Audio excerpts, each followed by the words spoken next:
It's Wednesday on YourView. Welcome to the show. I am Murayo Afolabi Brown. As always, I have the ladies with me. Hello, Mariam Lunge, published author, internationally acclaimed woman. Whoa. How you doing? I'm fine. You look gorgeous today, I must say. Oh, thank you so much. Thank you. Giving the back end. But so yesterday I kicked off my school tours. Yes, we saw it on social media. Yeah.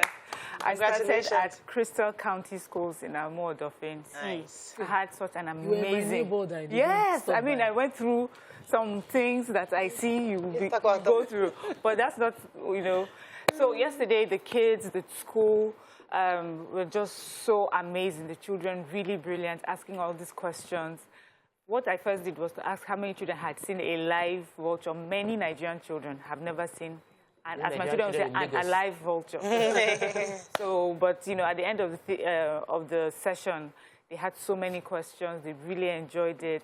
And then at the end of the session, the owner of the school, her husband, who owns a security outfit called Deputy Marshal Outfit, God, I hope I got that right, has promised that for every event I have, as his own contribution towards this project, I will have a security station.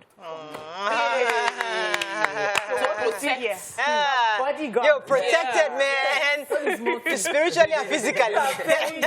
So it's just been, this is so close to my heart. Yesterday I went home and I was crying, just tears of joy, because I was just happy the impact I can see in our children. And you're just starting. Just go. And you just started. There are going to be many more schools. Yes, you know, many schools are going to be reaching out to you. So for schools who are interested, I'll come by your school and we can read with the children and learn more about vultures and our environment in general as well. Fantastic. Well done. I was so proud of that. You know, I had that feeling when I went to Okorocha recently, because I had a friend who's a police officer.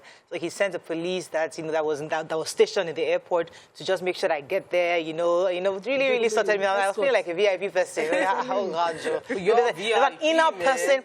I mean, those of you that go to the airport, I don't know, there's an inner VIP that nobody even, I didn't know about it. I'm like, this person exists. Okay, really? Sorry, Deputy Marshal Security. Deputy Marshal Security. Fantastic. How are you doing? I'm fine. I'm very happy. Just want to congratulate my friend, the General Manager, Lagos Homes, Bayowa Forsyth, on his award of leadership, his leadership award from the Nelson Mandela Foundation. Congratulations, sir. I think he's doing amazing. I've seen the growth of the work, and I'm happy that he's recognized for it. And he dedicated the award to the governor of Lagos State. That one later we'll talk about. Very dedicated to you. But well done, sir. I'm so proud. So proud. Fantastic. How are you doing, Tope? I'm good. Spent yesterday, I didn't even know plenty drama that is happening outside. I know how to immerse myself and block all this drama on social media. I went for a training. It's Property Developers Forum. Amazing learning opportunity. Awesome people that I got to meet. Shout out to Coach Chudi and the entire team. I learned a lot as per property development and what is required. So I can't wait to download the things I've learned to my team. Fantastic. That's good. Well done. Today's my twins' birthday. Because they're 8 years old today. Michael and Michelle. Yeah. 8 years? Yeah. Right, that makes us calculate how many years I've been on this show. Because you give birth to these children. Like I saw her from pregnancy my sister, to delivery. 8 years old. 8 years. Oh, you know, and I always God. like to share the testimony of that birthday. Today's also Mrs. Adelagun's birthday. Titi's mom. Happy birthday. Mommy Totland. Happy birthday to you. You know we love the show. God bless you. We love you also. So much. So, but I always like to remember the testimony of the kids, because he was doing that at Gio's 70th birthday. He prayed, he said that he was asking for 70,000 babies. So we went to church, and for my husband's prayer point was, I want money. Daddy, I want cash. I want cash. I want... And we kept praying. I said, me in my mind, I'm like, I want twins. So when that Gio said, everybody raise your hand, they have one prayer point separately. I thought twins. And he also said twins, surprisingly. Me, I didn't know he wanted money. But so after prayers, and I said, what did you ask for? I said, what did you ask for? I said, I asked for twins. He said, oh, I also asked for twins. And about a year later, we had the babies, and we thank God for blessings. We conceived a year later, and then 2 years later, we had the kids. And then you decided to tell us that you don't want plenty children. After you... Because God answered. That is all we can take. Anyway, happy birthday to the twins and Mommy Totland. Let's go on a break now. When we come back, we'll go through the front pages of the papers. Stay with us. We'll be right back.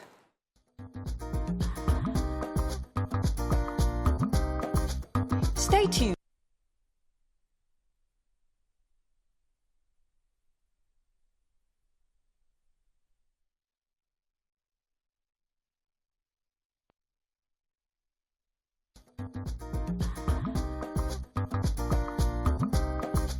Stay tuned.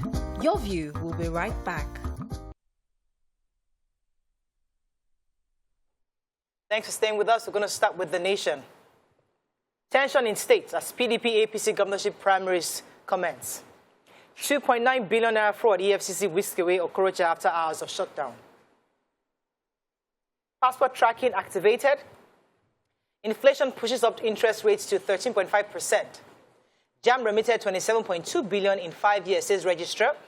Big wigs win more PDP Senate tickets, and government to settle varsity politicians pay with 34 billion naira. Okay, Victoria, we start with? I will take JAM quickly.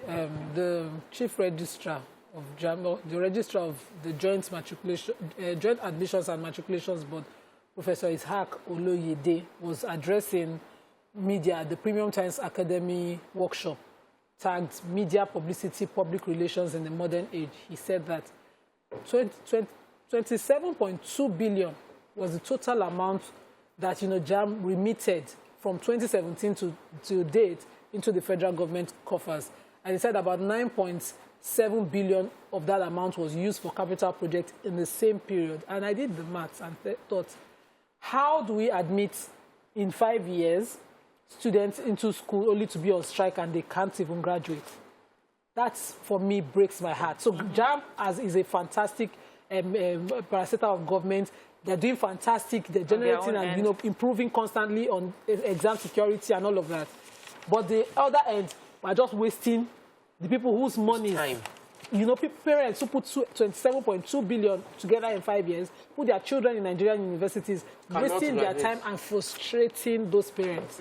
That for me is just my story would sort of answer what you're talking about. So the Minister of Labour and Employment yesterday, representing the federal government, is saying that the federal government has earmarked 34 billion naira, 34 billion naira to be paid out to universities, polytechnics, and colleges of education as payment of their minimum wage arrears.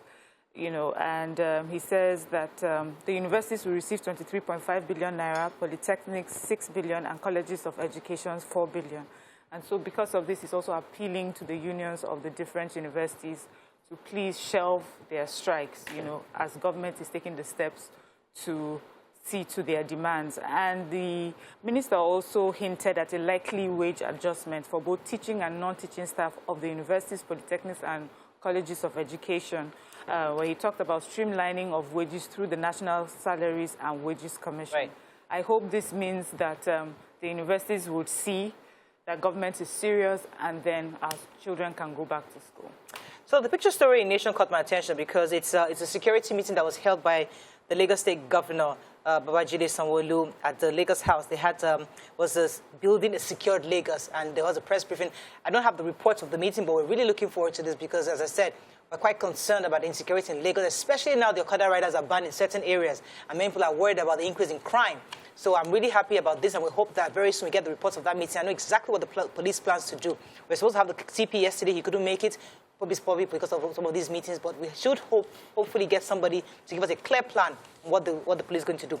The other story that caught my attention in the Nation is the Honorable Minister of Interiors, Rauf Aregbesola, has said that they've launched a new passport tracking system. To get a passport in Nigeria is such a hectic process. You don't even know when it's going to be ready. Yes. So now there's a tracking system where you go online to check to know exactly what status your passport is. It makes life easier for those who travel a lot. So this is new, and says it still doesn't solve the problem. It makes it seamless. Well, it makes it seamless. At least you have an idea that by this date your passport will be ready for pickup. Okay. You can plan. Okay, let's move on quickly now to the Punch. You have a story in Nation? Yes. Oh, please go ahead. I want to take the story of monkeypox because there's a confirmation. It took it yesterday, yeah. That the WHO said on Tuesday that 131 monkeypox cases and 106 further suspected cases have been reported on the 7th of May. And it is it's containable, which means we can afford not to have it come to Nigeria. We just need to be extremely aware and do all we can to prevent it. Okay. Let's move on quickly to the Punch.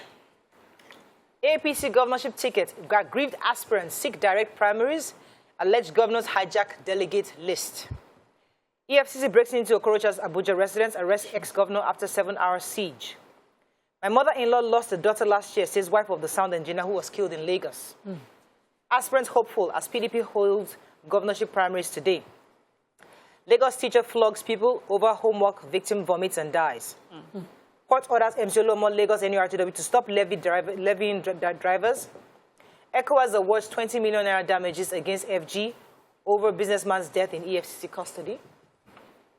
Airfares must rise for domestic airlines to survive, says operators. Buhari backed Oshibajo on Daura's removal of VP not a religious bigot, as alleged, says Ajulo. And Jonathan meets Buhari's nephew, Mama Daura, amid presidential bid. Okay. MC Oluomo is trending, but I'll quickly just lay facts there. So the court, a federal high court in Ikoyi, has ordered all parties in a suit filed by one Mr. Olukoya Ogungbeje, who is a lawyer, for himself as well as the Transport Union Society of Nigeria, and other parties, responding parties, which is also the Parks Management, MC Oluomo, and all other, NURT in Lagos State to retain status quo in an ex parte order, while the main issue itself is heard. So for now, temporarily stay status quo. I need to take the airline stories. Airline operators are complaining. They're saying the representatives said that as a matter of fact, it is impossible for airline operators to make profits with the current system of operation, and that the prices of airfares need to go up. The cost, of course, is related to the challenge that we all know, availability of fuel, and some of them are saying it is possible for the government to reduce the taxes on airfares so that what they are paying to government is less, and then it's less burden on the people that are traveling. I travel local flights. Please, we cannot afford to have this increase happen. Thank you. But it will happen now. We know the realities. Let's go on a break. Let's go on a break. When we come back, we'll continue with our review. Stay with us. We'll be right back.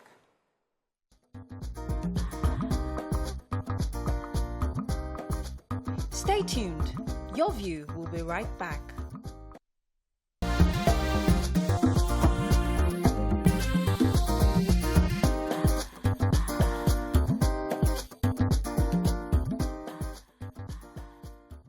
Thanks for staying with us. We're still reviewing Punch. You're going to take a story? Yeah, so this is a very sad story.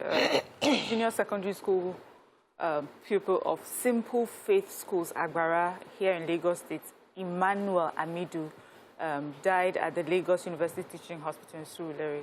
So his father said that he was called by the school that his son was sick. And the story that he was given is that the son was vomiting, and then he was rushed to the hospital where he died. And the father wanted to know more, like, how does a child just start, like, what caused that and then to cause the death?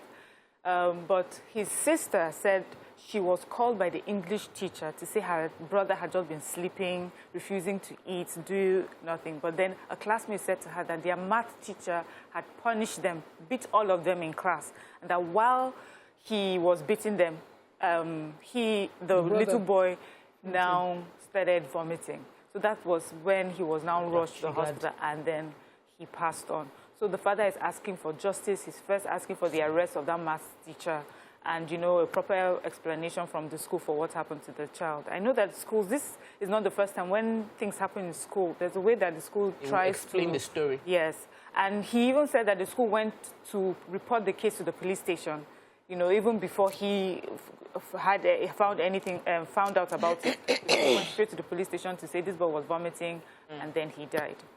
So it would be good to have investigations. Let's know what happened. I think that's what we were saying yesterday. So, speculations about President Jonathan's presidential aspiration under the APC is still ongoing, because he was spotted yesterday seeing the very influential nephew of the president, Mama Daura. Was a very popular guy. He's one of according to the gist out there, he's part of the cabal. Anyways, he was seen visiting him yesterday, and the former president had last month asked the supporters to watch out following calls for him to contest. And we all know that the Almajiris put money together to buy him a 100 million naira form, and he had actually distanced himself from it. But so far, his form has been submitted, and he is scheduled for screening. But he said he that is what we are hearing in this report. Wow. So he hasn't come out himself to say it, but the APC, yes, they're saying that his form has been submitted and is likely to be scheduled for screening. We'll see if he shows up for the screening. So I took a story on Monday about the likelihood of interest rate increasing. The monetary policy rates was going to change, the MPR. And the CBN has confirmed yesterday that the interest rate has moved from 11.5% to 13.5%.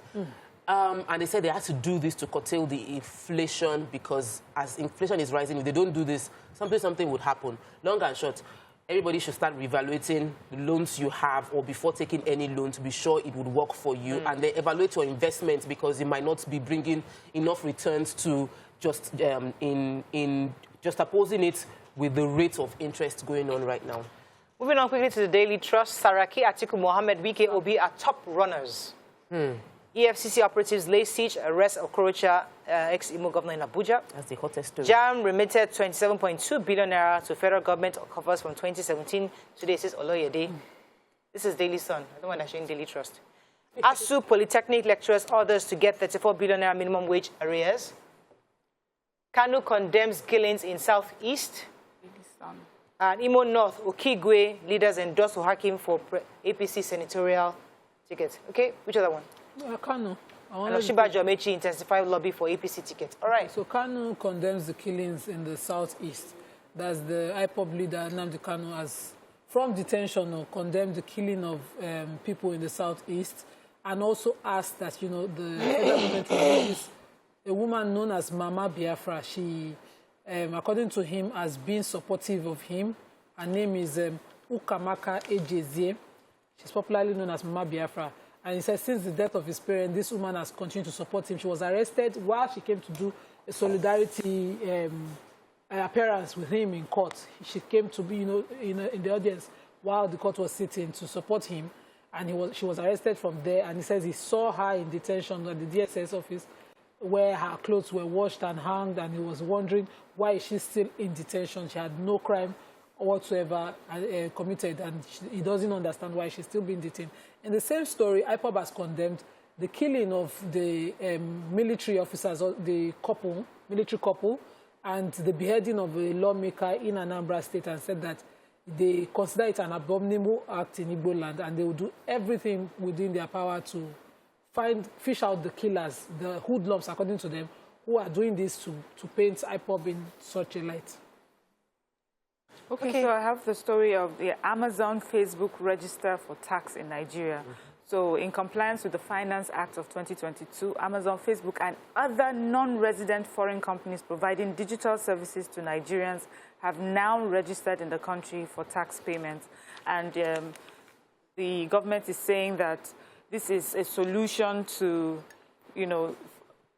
what the Tax Act has done is provide a solution to reduce dependence of government on, the usual and bridge our infrastructure deficit in the country. So we're not just going to rely on the regular, but we're improving our economy through fiscal policies like this particular taxations. And I think it's a step in the right direction. But then how does that affect us users? Because we're paying more. Yes. So I've already, every advert I do now, if I'm doing a 25,000 naira advert, they add VAT to it. So it's a standard. So the major headline we have for PDP, the battle is almost over because by Sunday we'll know who the official presidential candidates would be for the PDP.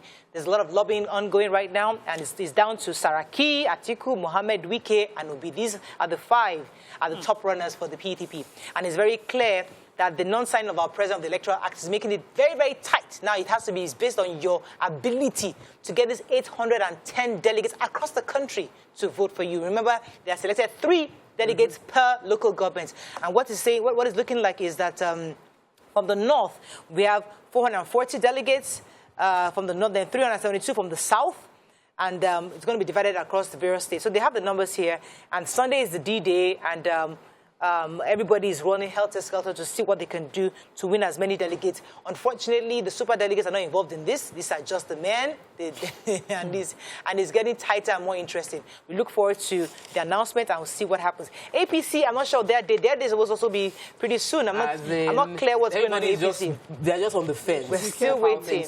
Okay, let's move on quickly to the Nigerian Tribune. Killing of pregnant woman, 4 children in Anambra. I think you discussed that earlier. Can Arewa Group say things are getting out of hand? Oh, that's that story. Do you have that story? Yes, I have that. Okay, good. Court orders MC Olumomo or the others to stop collecting union levies. Renewed cult clash claims another 2 in Abeokuta. 811 delegates to pick PDP's presidential candidate. Why Nigerian exporters lie about origin of exports in UK, says NPA.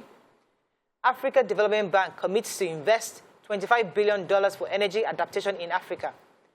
And governors meet today. Court ruling on local government autonomy may stop agenda. May top agenda. Do you have that story, Nima?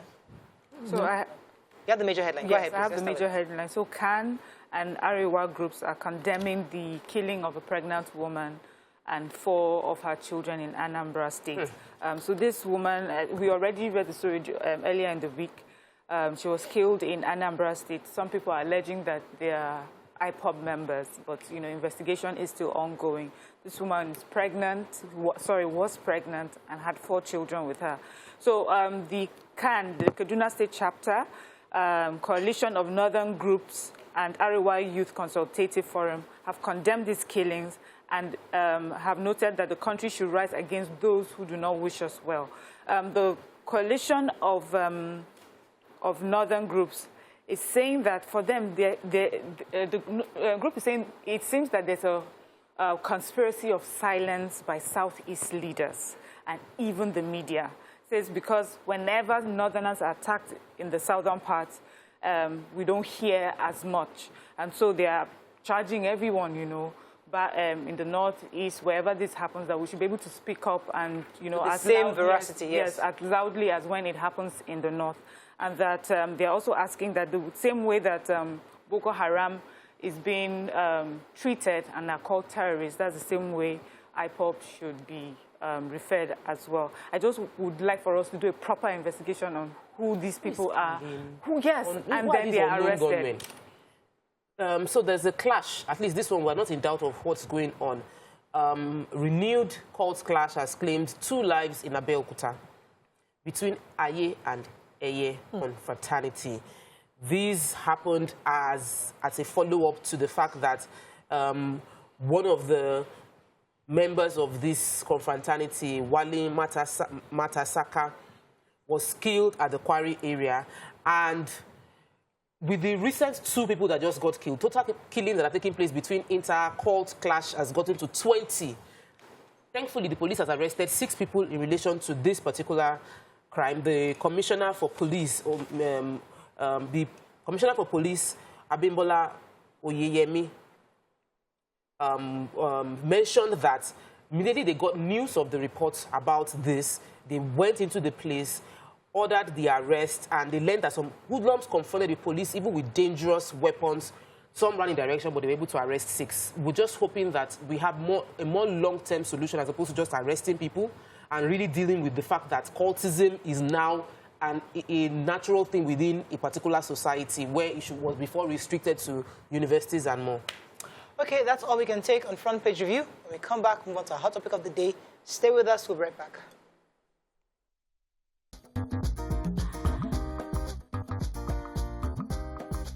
Stay tuned. Your View will be right back.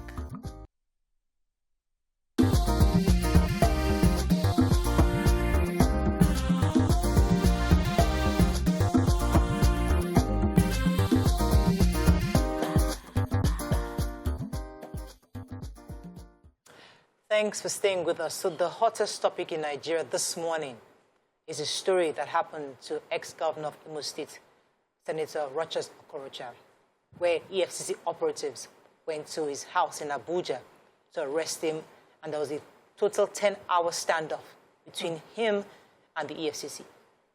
And the videos coming in from his house and the compound went viral because pictures were coming in from inside the house. People were recording him seeing how EFCC were trying to barge in and breaking through the ceiling to come in to arrest him.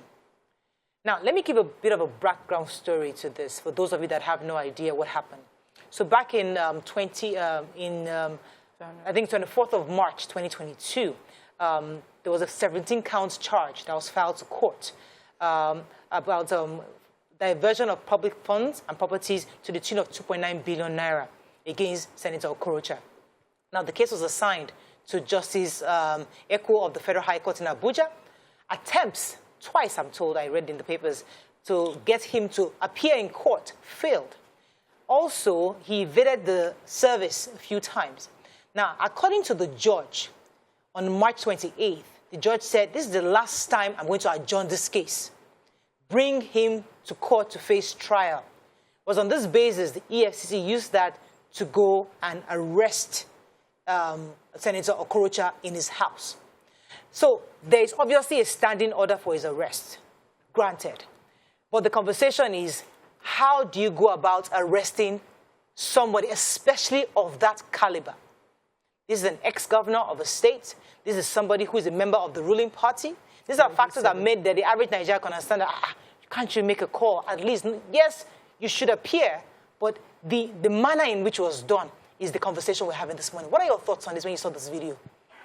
Was it right for him to be arrested in that manner? What could he have done to prevent this happening? Call us on the numbers on your screen, 081-270-53687, 091-390-7694. You can also tweet to us at TVC Connect. Please hashtag YourView TVC so we can read your tweets. Mariam, let me start with you. What are your thoughts on this whole standoff? I mean, when I saw the videos yesterday, I thought this is wrong. It just came across as wrong, and the EFCC came across as being unprofessional. And of course, some of the questions that were asked is, did they have a warrant of arrest with them? Was there a letter of invitation? Now, given the background story that you just read, yes, we can see that he has been invited many times and he has evaded arrest or going to visit EFCC. But we also remember that there was a time he told us about a court order that he had gotten barring EFCC from arresting him because it was seen as just harassment, really, like they didn't have a case against him. And I remember there was a time he visited with the president as well concerning this constant harassment back and forth with the EFCC. So if there's a court order, you see, this is where the judiciary just confuses me. Who gave the court order saying to EFCC, do not go ahead to arrest this person? And then he has a case in court where he's supposed to appear there. So given that legality aside, it just did not look right. It looked like we're looking for a murderer. Yeah. You know, this is how I would want us to set for Boko Haram and, you know, those terrorists and kidnappers that are on rampage. But for a man who seems to have, is a well-known face, a well-known name, with property in Nigeria that could have been seized, you know, influence, clout. I just feel that this is the sort of person that you could have invited, you could have found a way to arrest him in a way that did not look so... Yeah, demeaning. Yes. Let me come to you, Nima, because this is your area, and you see people evade processes, they don't go to... Are they administrative? You know, at least come in, tell us your own side of the story. We have a 17-count charge against you. And the judge has said, bring this man to me. Was their approach right? I mean, could they have done something better, especially after they've tried to invite him several times and he didn't show up? So what I see here is, you know, if you refuse to show up, and according to the news, a justice was saying, get him in court. So he needs to come to court to be arraigned properly, to either plead guilty or not to any of the charges against him, and he's refusing to. And this is what we see. If he was just an ordinary Nigerian, he will be in court. You know, he will show up. He didn't have to get to this point. There's nothing so grand. This is not a military. What I saw yesterday reminded me of the Babangida Abacha kind of thing that, you know, those of my friends within the command, that their fathers were officers, were living, dreading that it will happen to their parents. And, you know, I was thinking, what's it courage like that? You know, if it was those military days, that happens. We will fear that that father will never come back. And if he ever appears after, it will be a dear story, you know. This is a simple matter, a criminal matter in a democracy. You show up in court, and fortunately for him, he can afford his lawyers. If he wanted 10,000 of them, they will show up, they'll prepare a great defense for him, and this can, and he can eventually get an acquittal. But to allow this grand, drama happen, so cameras were everywhere, people had to go online, all the online news, Sahara reporters, all of them had news about, an arrest. It was just too much drama for me. For me, it was demeaning of his person. Yes. And so, more so because he allowed it. If the EFCC invited him, he simply shows up. If they want to arrest him at his house, when they show him a warrant of arrest, you simply follow. Yeah. Without, elaborating the whole thing. How about the court order that says that he, and especially because the court order that find him to court. So when the court says, when a judge says, get him to court, that's an arrest order. Find a way to bring him, dead or alive, bundle, anyhow, get him to court. But there's also a court order saying that EFCC should not harass him or arrest him. He had gone, he was on the show, and he also referred to this order. Yes. He had gone at some point to get a court order restraining the EFCC from proceeding with these investigations. And he said he got that order, which I felt, I didn't read the judgment, was impossible. If a security agency within the country is investigating a crime, there's nothing that will restrict them. We saw this drama start in Jonathan's time when ministers get perpetual injunction against me, or they would not even show up. Even the National Assembly cannot even Let me bring this conversation to talk where, wrong. because another angle is that, you see, it's quite suspicious that a man who is a presidential candidate or aspirant and is getting ready for his presidential screening, the day of his screening is the day EFCC now decided to come. So people are thinking, is this politically motivated? I mean, and the fact that he sees Rochas Okorocha, for heaven's sakes, couldn't he have made one call? Because he doesn't have a President Buhari's on the speed dial. You would think that he will call somebody, say, I'm on my way. Could you get these guys off? We can do this thing another day, but let me go do my screening. So the idea that the idea that we are all thinking there should be somebody to call to evade justice, and it's a normal thing, is a problem. If somebody comes to arrest you and they have a warrant and it is from a judge, you should have no reason to even think you should call somebody. But we know in Nigeria, we usually have opportunities to make those phone calls and defer justice for a little while, which is a problem. So some part of me seemed to be happy that there was really nobody that intervened to the extent of making him evade what should be regular justice. Why a 6-hour standoff? What are you looking for? Why did they have to shoot this?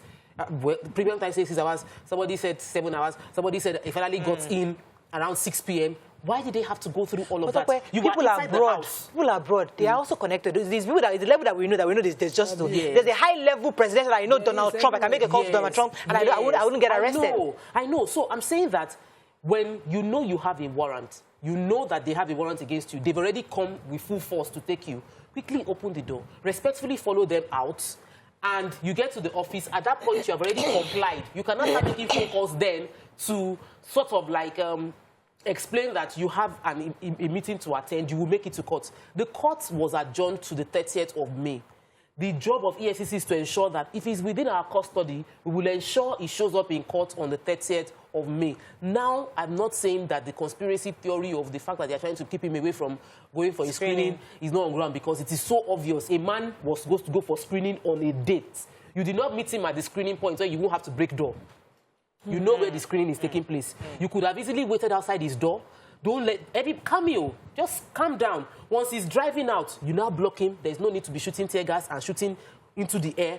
Then you could have waited till he's done with the screening and just block him at the APC, the office in Abuja, and say, after his screening, we carry you, we wait. But there were many other more humane ways to do this thing, and he also should have handled the situation in a better way, because if a pig wants to get into a fight with you, there's a way you handle the situation so that you don't get mixed with the deaths of that situation. Okay, let me go on a break. When we come back, we'll speak to the spokesperson of the EFCC and I know exactly what happened. Stay with us. We'll be right back.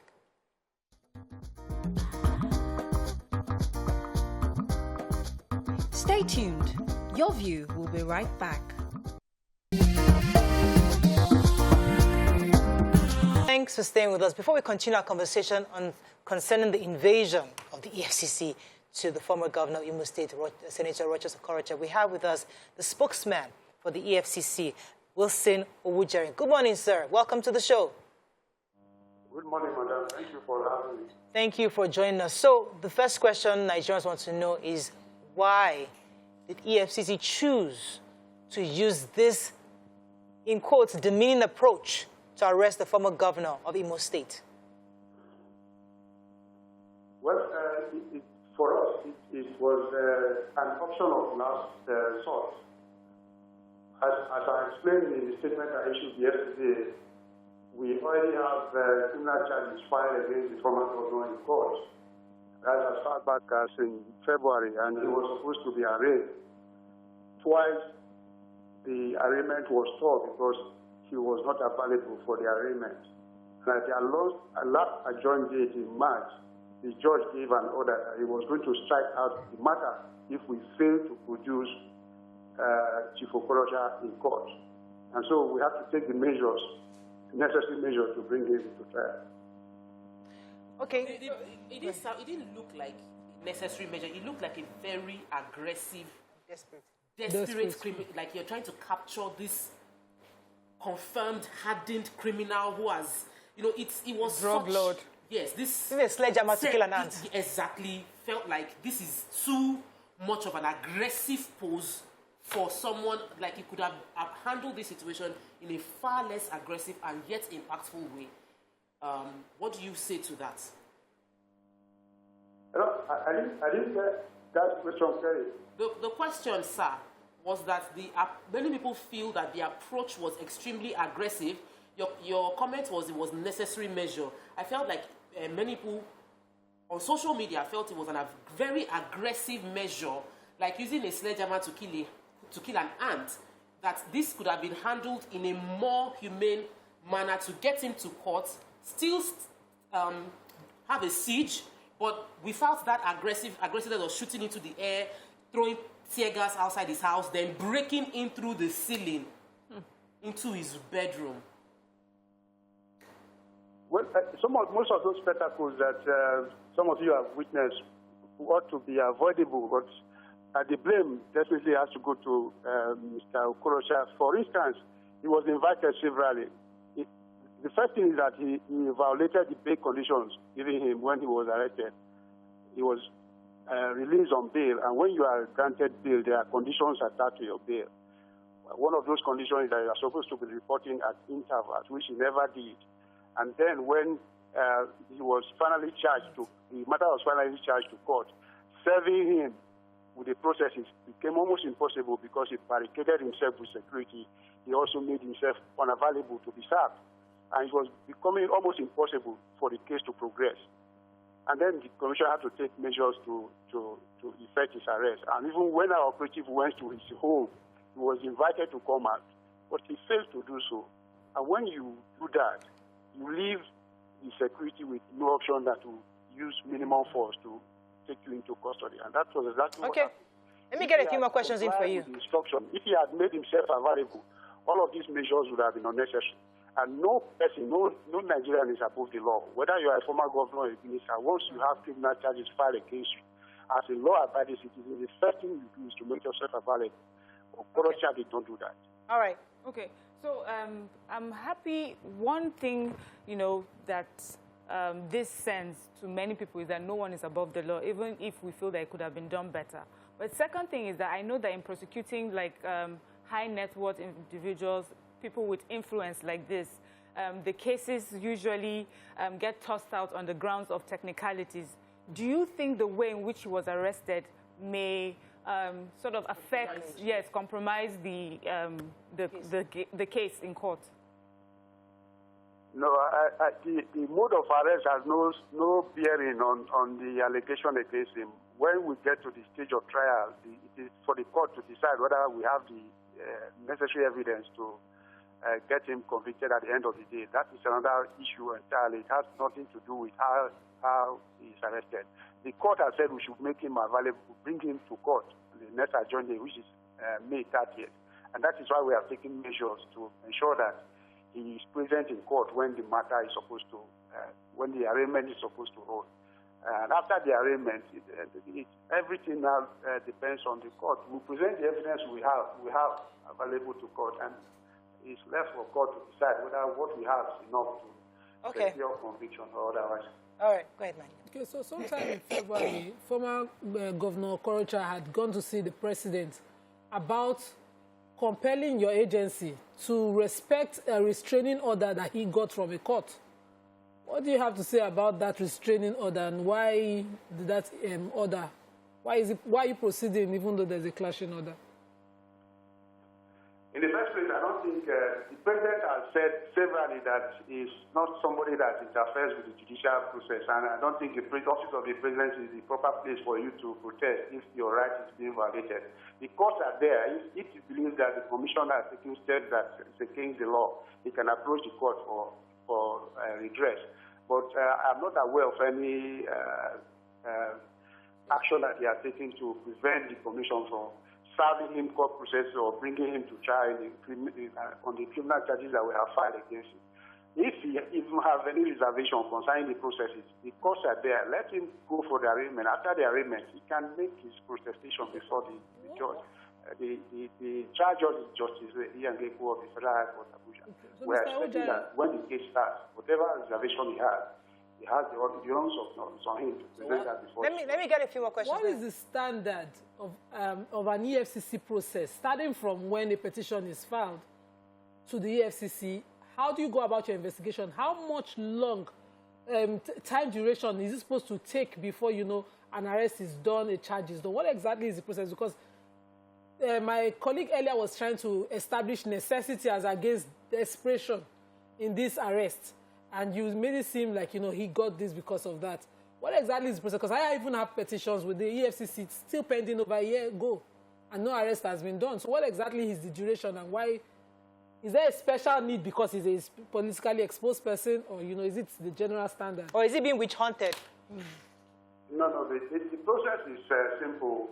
Once we have allegation, either through petition or intelligence, it's investigated. There's preliminary investigation. How long? Some amount of work is done before even the suspect is taken into custody. And then is confronted with the allegation. That is the process of taking statement.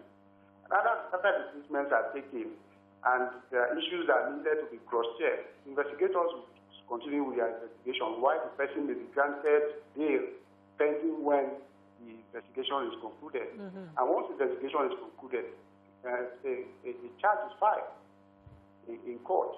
If we believe that there's a case, we have a prima facie case that can stand the rigors of trial in court, then charges are filed in court.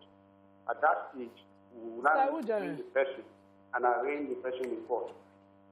But you can't put a timeline on when this process can be concluded. It can happen within a month, it can happen in a year, it can happen in 2 years, depending on the complexity of the case under consideration. All right, so there are a few things. We still have a few questions for you. I said earlier that many were suspecting that this might be politically motivated because he was supposed to be preparing for his presidential screening as an aspirant of the APC. And it so happened it's the same day EFCC decided to come and effect this arrest. So it was too coincidental that was the day. Was it just a coincidence, or is this politically motivated? I don't expect you to say yes anyway. No, I don't think it has anything to do with politics. In any case, it was not yesterday that the Okorocha investigation started. That investigation has been on for a long time. I can recall that some years back, his properties in Owerri and other parts of Imo State were attacked, and for future proceedings happened. So this matter has been ongoing for a number of years. It's not just something that started since he declared his ambition to be president of Nigeria.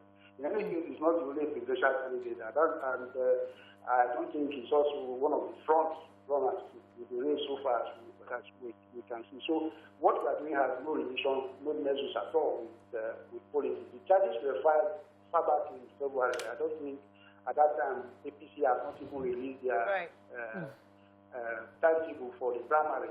Okay, let me go on a quick. Yesterday has no bearing at all on his presidential ambition. All right, let me go on a very short break. On a very short break, and I come back, we continue with you. So stay with us, we'll be right back. Stay tuned. Your View will be right back.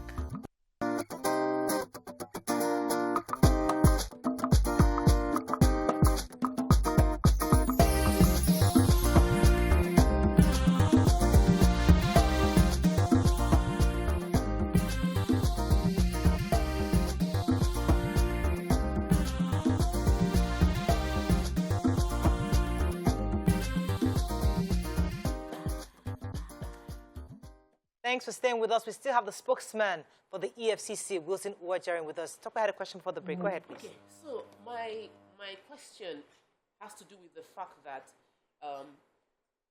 is Rochas Okorocha, Senator Rochas Okorocha, the only person who has refused to show up in court? Is it the only EFCC case right now? And while I know that you are at liberty to, and I haven't done that research before coming here, but I'm sure many others on social media will do the research. Is it the only person who has refused to show up in court and you've used this force to get him into court? Is it the only case that EFCC is running where the person has not complied with the bail conditions and that would make people justify the show of force in bringing him to court? Has this been done before in other cases that probably we did not pay attention because the person didn't go live on social media? There are two questions in one. Sorry, I didn't get that question. Sorry. So my question is Senator Rochas Okorocha the only person, only person who has high-profile case or only person who has not followed the bail condition and avoided coming to court? And have you had other high-profile cases who didn't show up and then you had the same show of force? Maybe they didn't record it, and so we didn't have this social media trial that is going on right now. I'm having difficulty here. Okay, let me paraphrase that. Let me change. What she's trying to say is that what it seems to us that Senator Okorocha is being this is almost like a special case. It's a special case. So she's wondering, is there any other person of this level that this has happened to before, that evaded arrest, and then the EFCC has to come this way with this force to come and arrest them? Who else has this happened to in recent times? Oh, it depends on the cooperation of the person you are talking about. Who else has avoided service of process the way Okorocha has done? If I followed the invitation of the commission, he has made himself available. All of this would not have been necessary. If you comply with the demands of the commission, nobody will take these extra measures to effect your arrest. So you will not find so many examples like this because others, when they are invited, they make themselves available. And when they are served with charges, they present themselves in court. This is go on. If Okorocha has presented himself in court, at the first day he was supposed to be arraigned, none of this would have happened. He would have taken his plea, whether he pleads guilty or not, and the case will go on. He will be released. Let me get a few more questions in for you. And the court can grant him bail, and then he can continue with his life. With his life. So all these measures will not have been necessary. So I can't come here and be giving you examples of and those who made themselves available. I have quite a number of questions for you, sir. Just let me get a few more info. Yeah, so my question is, first of all, are we now saying to Nigerians that when you evade arrest with the EFCC, this is likely to be the last resort that EFCC will take? That's one. Secondly, when the arrest is done in such a way, is there a cost to the EFCC for damages? In case someone goes to court and says it was an undue use of force, I would have shown up anyway, and then would that mean cost for EFCC? Well, I think the lesson that all of us should learn from this episode is that it is not right for any citizen to resist arrest if you have issues with law enforcement. As a citizen, you have the right. You don't have the right to resist arrest. And if you resist arrest, law enforcement can take measures to effect your arrest. In terms of damages, I don't know the damages that you're talking about, but the shooting of gun. The shooting. Once you have the process of resisting arrest, you are violating existing laws, and it is left for a court. If you take action in court, if the court can decide whether you need to be compensated for otherwise, but I've not seen any of such cases. All right, just so that we're clear, Mr. Wilson, now we saw the pictures. You broke through the ceilings. You broke through the doors. So what I think Mariam is asking that, would you be able to pay for these damages that you've caused to this man's private house? His family was there, terrorized and traumatized by your approch. That's one. Then secondly, the policemen were shooting in the air. There could have been collateral damage. These are gunshots that can bounce over and kill somebody. Do you consider this collateral damage when you go for this kind of arrests? In the first place, if you were at the scene yesterday, you will appreciate the fact that some of these claims that you are making would have been unnecessary if the writing was done by the gentleman in question. At the point during that operation, we had a crowd of people coming in solidarity for the suspect.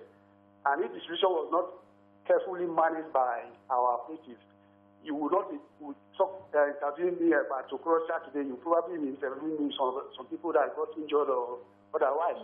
But due to the fact that our operatives are well trained and they know how to manage delicate situations, they were able to handle it properly and no issue arose out of that operation. I think we should be commended with the way the operation was handled, and the man eventually submitted himself to the commission. But the issue that all of us should condemn is the fact that people should not resist arrest when they have... Okay. All right. Thank you very much. When there's reason for them to be taken into custody. I have to wrap up on this. Let me come to Nima, the final question. Okay. So I think we're done with it. Thank you so much, sir, for sharing with us. Yeah, definitely the issue of resisting arrest and evading processes, administrative processes, is also something worth discussing, especially for somebody who's running for president. And part of the key things is to obey the rule of law. Yes. So we understand that part, and that's the conversation we'll have some other day. Our worry today specifically was the approach in which EFCC used in arresting the man in question. But thank you very much. We're speaking to Mr. Wilson, who is the spokesman for the EFCC. We're going to go on a break now. When we come back, we'll bring in our special guest for the day. Stay with us. We'll be right back.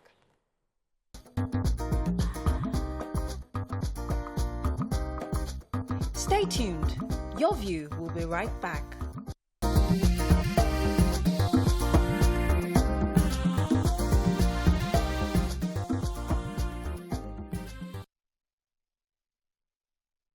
Thanks for staying with us. So joining us right now to have a legal perspective to the conversation we had earlier about the arrest of Senator Rochas Okorocha is Libros Oshoma. Welcome to the show, Libros. Good morning. Good morning. Good to have you. So before you came on, we were talking with the spokesman for the EFCC, trying to understand, get a better perspective into the approach yesterday. In your view, if you were Rochas Okorocha's lawyer, what would be your first thing to do at this moment? I didn't get that. If you're Senator Rochas Okorocha's lawyer, what's the first thing you do this morning, especially going by what happened yesterday? Would you sue the EFCC? Would you sue for damages? What exactly would be your approach this morning? Yeah, the first step, I would say, if I were his lawyer, unfortunately, would be to approach the court for damages against the EFCC. Because I learned that there were 2 valid court orders restraining the EFCC from arresting or harassing him. And also he alleged that there was no formal invitation extended to him to appear before EFCC. And even though EFCC has said that they have been looking for ways to serve him court papers, for me, we are all lawyers, and we understand that if you file charges against somebody and the person is invading arrest for arraignment, you can ask for, even if you are letter of invitation, you can paste letters of invitation in his residence, inviting him. You can send him. Even now, the court has also accept SMS as hearing notice, proof of hearing notice. Unlike before, court now even registrars send us SMS, as a proof of service of hearing notices. So these are options that the EFCC could have explored. Even though also I blame Rochas Okorocha for, holding himself up in his house as if unknown gunmen came to attack him. Because already you know that EFCC operatives were in your house. Why don't you, be a bold and brave man like Ayo Fayoshe? Print on your T-shirt, EFCC, I'm here. At the end of the day, back and forth, worst case, the lawyers will file the necessary papers, and then you are granted bail. But they have said he jumped sharply. So, but I quite do not also agree with the approach of the EFCC to the extent the way they do this thing. It is Rochas Okorocha today. Yes, he's a public enemy. He's a former governor who allegedly stole the state blind. But if we encourage this kind of commando lifestyle, attitude, it can be you and I tomorrow, and nobody will even hear about it. They just come pull your door down as if it's a common thief, and then it's a drug baron who is evading arrest, and they say we have not been able to reach him, even though it was clear that there were no notices served on you. Okay. Okay. A lot of us, even though when we saw it, we thought it was distasteful, that there could have been a decent or better way to do it. But then, if we are to look at the case at hand, this is a country where we are constantly talking about our leaders misappropriating funds and things like that. And when we have government parastatal that has the job to bring them to book, sometimes it feels like we are going against them when we constantly talk about the methods that they use. I know for people that resist arrest, even abroad, we see that there's a show of force. Was it really wrong for them to have used that show of force for someone who has resisted arrest over and over again? That's what I'm saying. EFCC, their word against his. I have also read statement from his lawyer saying that there was no letter from EFCC inviting his client. EFCC said he evaded arrest. The man said no, there was no invitation extended to me. He was granted administrative bail, and that anytime you needed him, you see, anytime EFCC grants you administrative bail, they tell you to begin to report at least once a month. If you do not report, they issue you notice and tell you they will revoke your bail or arrange a day for arraignment and ask you to come, and you go to court. So that's why I said it is his word against us. But we also need to understand that you use the law to check the law. You don't use impunity to enforce the law. Yes, in other societies, we've seen police use show of force when they want to break in to catch a criminal in the act. A drug baron most times, they say, yes, the act is currently ongoing. And also you see them synchronize, and then they break into that home to catch these people in the act, or in some cases, where these are people who consistently, like you said, have evaded arrest. We know when Rochas Okorocha visited the president.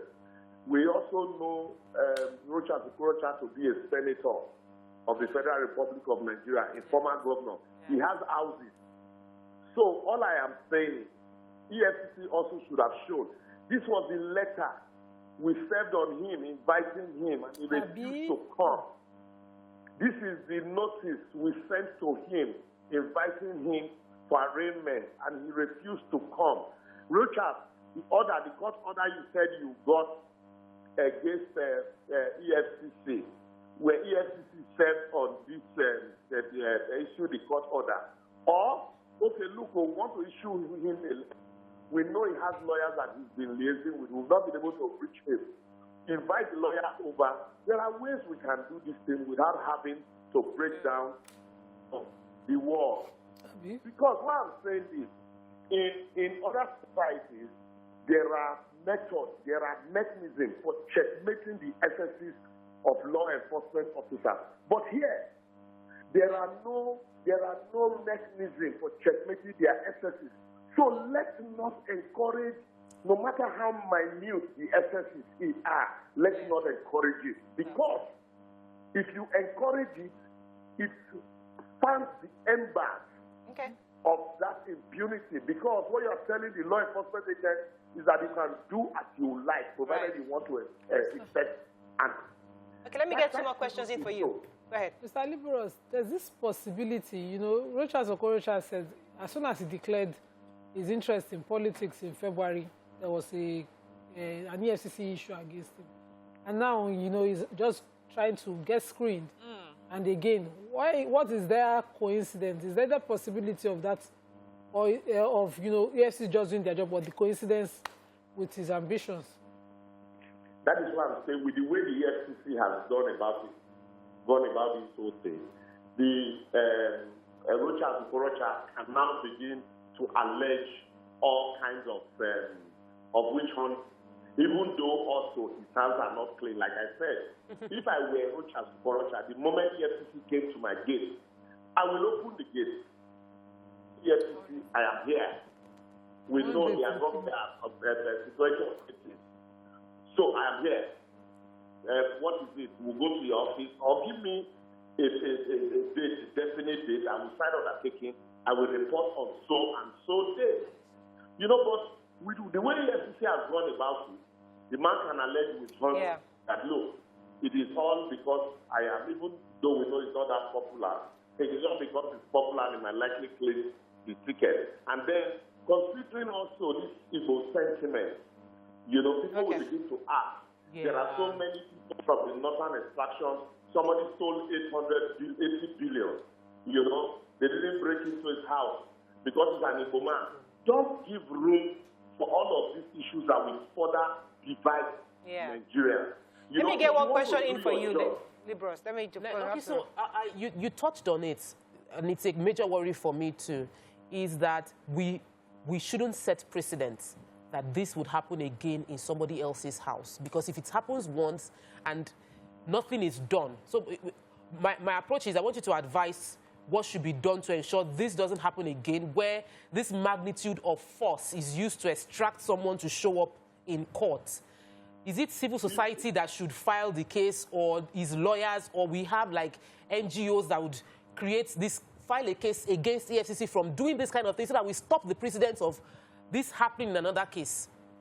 That's why I said it is Rochas, Okorocha. No matter how much we hate Rochas, no matter what he has done, let the law of the land be complied with. If you remember, on this same platform, I talked about when the police came to Timmy Dakolo's house, when the wife alleged rape against a pastor.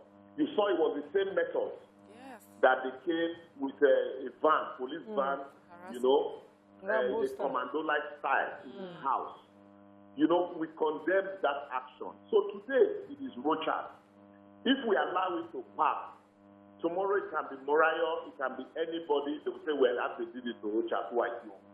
Let the law of the land, the way arrest should not be like, you know, you come with a commando-like truck, as if, you know, you are coming to arrest the head of Boko Haram, and you break down the wall, even though the man has refused to.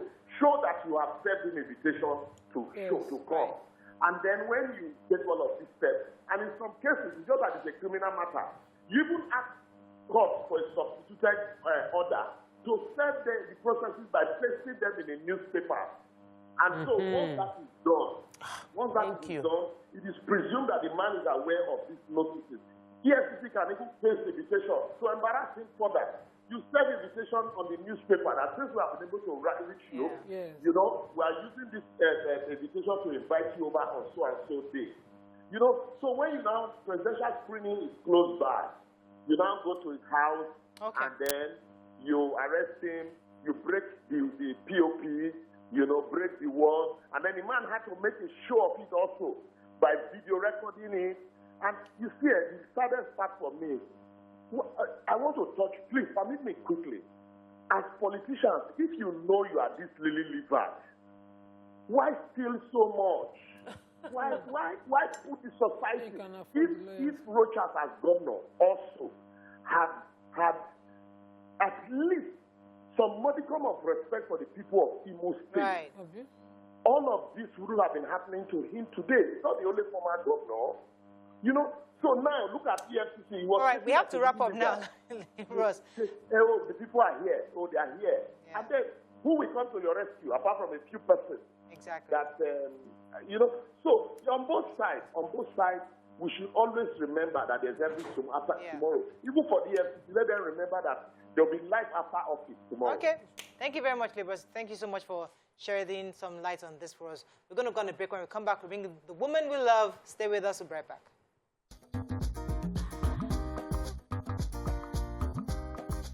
Stay tuned. Your View will be right back.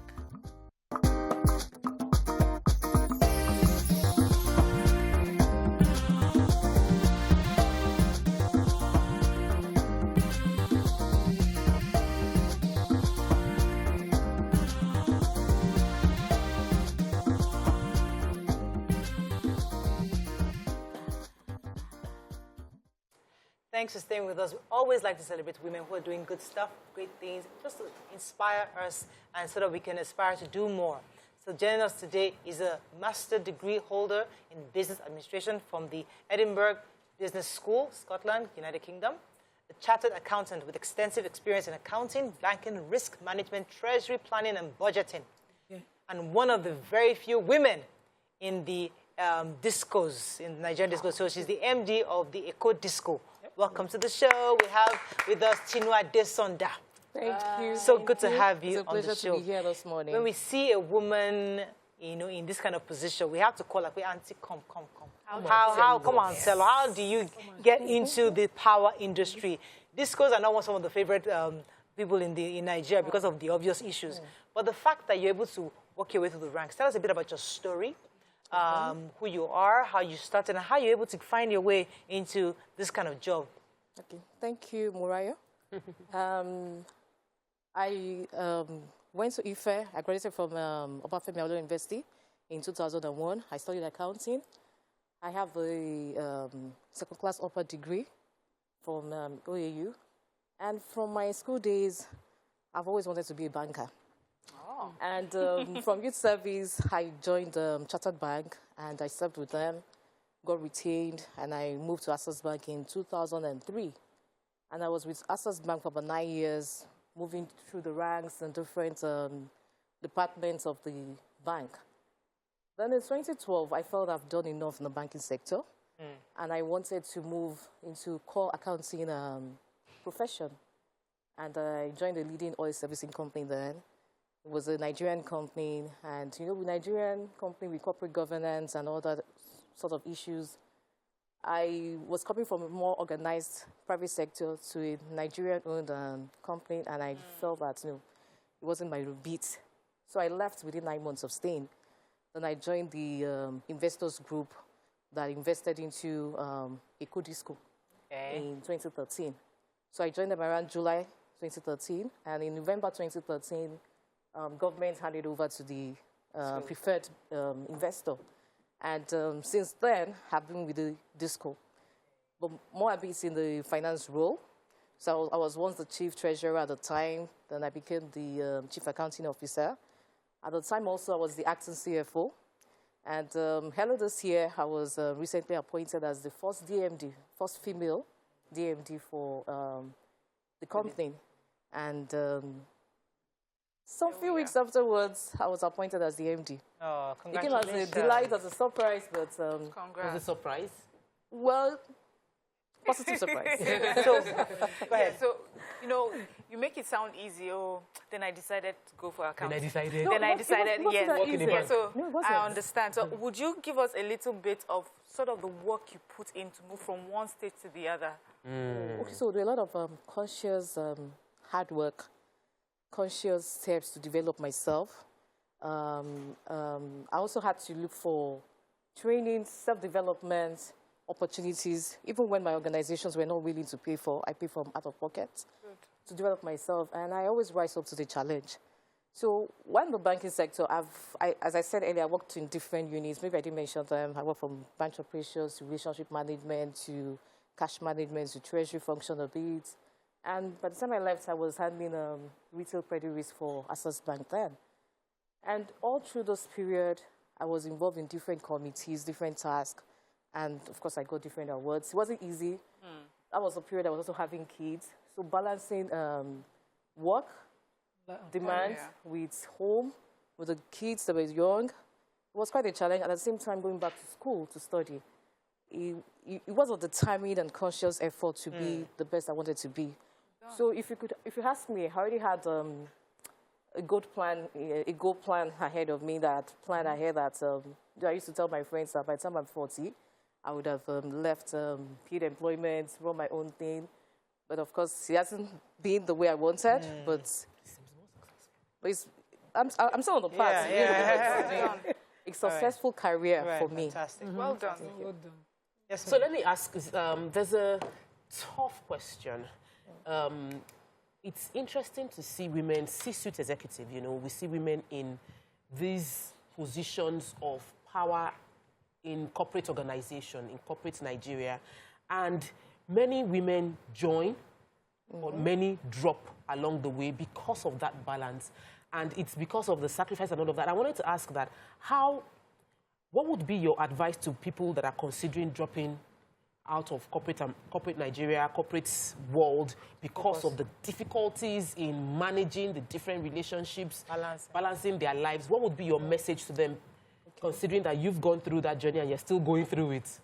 Okay, so that's a tough question. And what I would say is what works for myself might not work directly for you. You know, it depends on the kind of your kind of personality, your kind of lifestyle, your kind of your personal ambition, what you want to get out of life. So what is most important is you must be able to strike your personal balance. Your mental health is very important. If you're in a very toxic environment where no matter what you do, it's not being appreciated, I would advise, first of all, you must take care of your mental health. You must be conscious that you're happy doing what you're doing.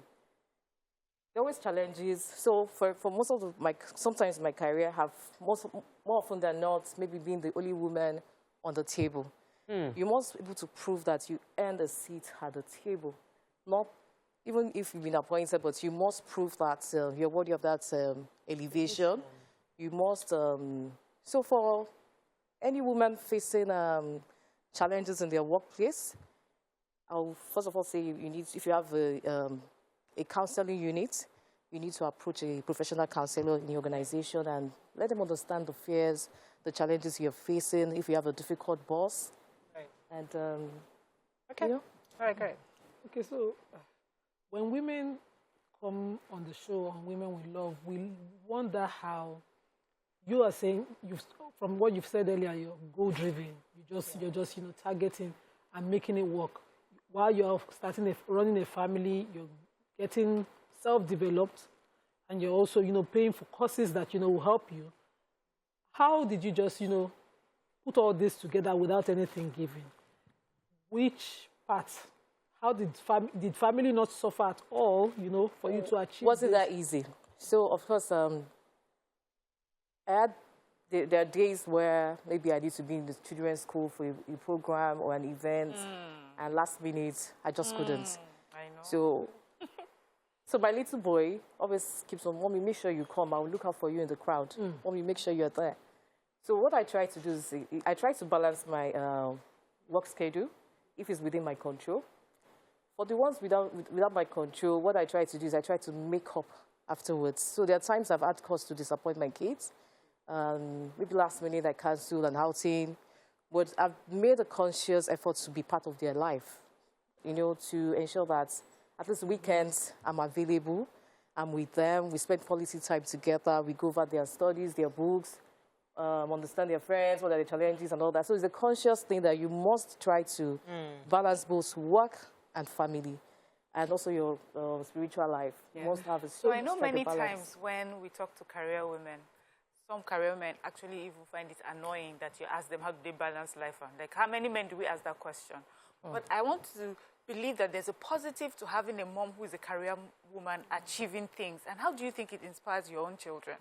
Okay, so my daughter is my number 1 fan. So she's in secondary school right now, and anytime I post any video, she's like, Mommy, that's my mom. So that's my mom. And my mom, so she's my number 1 motivator.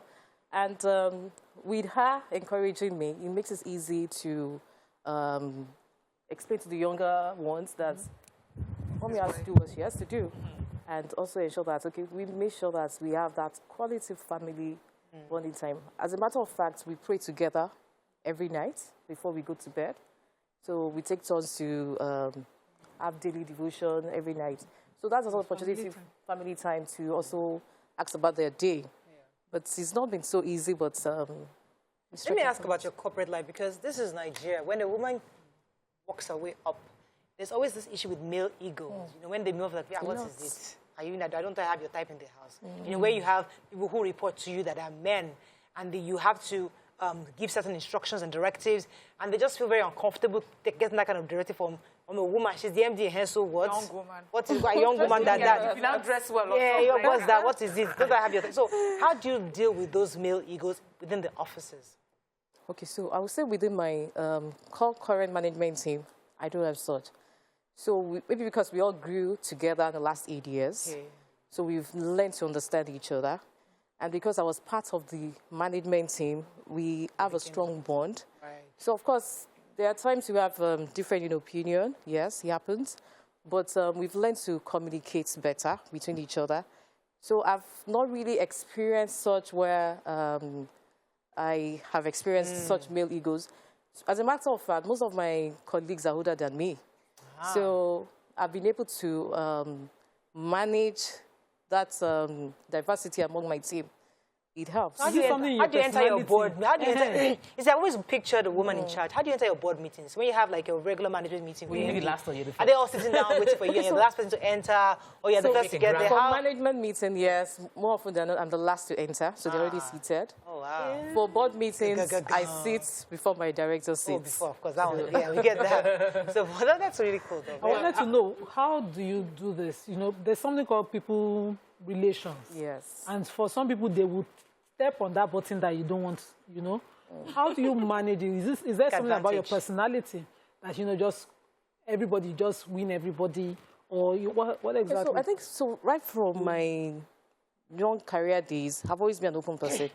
So I operate open door policy. So maybe the organization I worked in encouraged that. So it's easy for people to approach me. A driver, a cleaner can walk into my office and tell me what their problem is. So I'm easily accessible.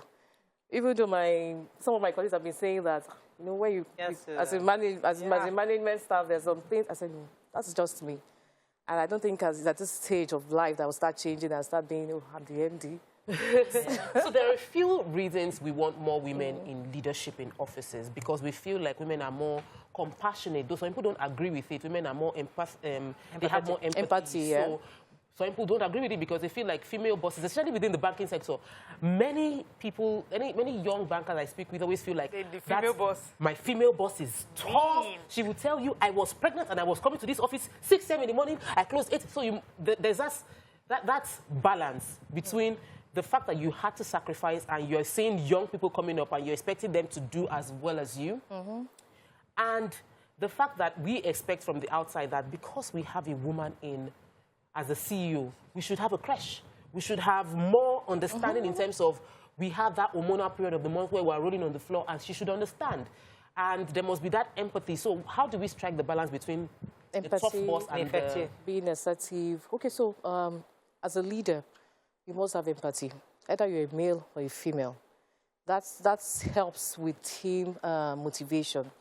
And at the same time, you're being empathetic towards people. Doesn't mean that you should not be assertive, and it doesn't mean that people cannot approach you when they're having problems. So, of course, I've always heard this story about female bosses, stereotypes. I've worked with wonderful female bosses, and some of them are very fantastic, balanced bosses. When they need to turn the cap of being a mother or a sister or being the boss, they know how to tune it and work effectively. So for young ladies facing such in career, what I would say to them is communication. When you communicate and knowing the type of boss that you have, know the time to approach, study your boss. He helps. He helps. So there's a thing where they say most nice girls don't go far in their careers. Most what? Nice girls. If you're too nice and too, you know, gentle, empathetic, you mind your business. Take advantage of it. Yes. Either they take advantage of you or just never go up the ranks. And usually a woman who seems to go up the ranks really fast is seen to have there's a personality, a quality in her personality that maybe she's tougher, she's like some people would describe her like she's even more like a man. Would you say that that is what someone needs to be what a woman needs to be successful? And what are the things that you think? What are the things that may hinder her, personality-wise, that you think may hinder a woman, rising in her career? Okay, if I understand you well, for me, it's not about you being mean that makes you a good leader. I'm not sure if I got your question. Okay, so what I'm trying to say is, sometimes with women who have achieved a lot, some of the things that they would describe them as is, she's like a man. The boss. She's tough. She's tough. Yeah. So the question is, so if I'm not like a man, is there a chance of me being successful? Do I have to be that like a man, or can a lady who is a lady, like I'm feminine, I'm a female all around, and I've been successful. So yes, having a soft leadership skill or leadership style doesn't mean that you cannot rise to the peak of your career. And at the same time, if you're like a man, in quotes, doesn't also mean that it gives you a better advantage over someone that is more amiable, over someone that is more operates an inclusive style of working. So the way I would answer your question is that for myself, speaking for myself, I don't work like a man. I'm a woman, and I'm proud to be one. And I'm also proud to show that even with the way I work, with carrying my team along and being open, has helped me. Not only just about your characters, even you want people to understand the skill of what is required for the job you need to do. Yeah. It's very important. Your intelligence, your self-confidence also helps you achieve what you need to do. I wanted to, Nigerians don't have good things to say about these schools. Have you never heard in your entire, because you've spent a long time in this business, heard a Nigerian comment that just told you, maybe I should find something else to do? Okay, so I always see those negative comments as challenges that we can surmount. So I understand what customers want. I'm also a customer of the disco too. And we want power. We want affordable 24/7 power. It's as simple as that. So, and I know the challenges in the sector, in the industry. So I see it as a challenge when I hear negative comments or customers being aggressive or customers angry at our poor service. Let me put it that way. But we are improving on that, and we will improve on it. So it's a challenge I've taken on board, and I wanted to be on record that as the first female MD of EKDC, we achieved positive milestones. We break barriers, and so our customers will be happy and appreciate what we are doing. That explains your customer relations. So let me throw in this question, because whenever we see women in leadership, there's always the assumption that behind every successful man, there's a woman. We also know that behind every successful woman, there's a man. And there are men watching this show right now. What would be the message to men in encouraging success in their wives, in their sisters, in their daughters? Yeah. Okay, so for every man out there, either you're a brother, you're a sister, sister, either you're a brother, your father, or your husband, I would say that encourage us. Give us the opportunity to shine. Give us the opportunity to know that you are there, you are the pillar, you're supporting us in the home. And when we have challenges, we can all run up to you for advice, for counseling. It's appreciated. Please give us that chance. Thank you. Somebody was saying here that I have a question for the MD, because we didn't want to focus on EKDC, but it will be unfair. I'm waiting for him to actually type the question. It will be unfair to not ask one question about the EKDC, because I know that that's not why you're here. But what are some of the changes that you've brought in? I mean, one of the issues we've had with discos, I'm not under your disco, but it's customer service, being able to respond, issues of metering, issues of making sure that people actually they're communicating to their customers. So what would you do? What have you done as regards customer service? So in the last almost 60 days of being appointed as MD, the first thing we did was to create a rapid response squad team that attends to faults and ensures that we have a shift duty. So in case you have a fault at night and is reported, we can attend to such faults instead of waiting till the next day. What we've also done is to ensure that we communicate better. When we want to take outages now, we pre-inform our customers. We let them know that so period, from this period to this period, you'll be out of service in your area because we need to do some maintenance work. Yeah. So we've been communicating better. And in terms of metering our customers, we've started the MAP program, and we've used all these social media channels, publicity to let our customers know that they can apply online from our website for the meters, and within 10 days, they get metered. So we've done a lot of things in terms of, even within the team internally, we've done some restructure, just get towards improved customer service and being alert, being able to respond quickly to customers. There are 3 of you females, or 3 or so of you, in the main MDs, Ikeja Disco, Eco Disco, and I think Mojek, there's one, Benin Disco.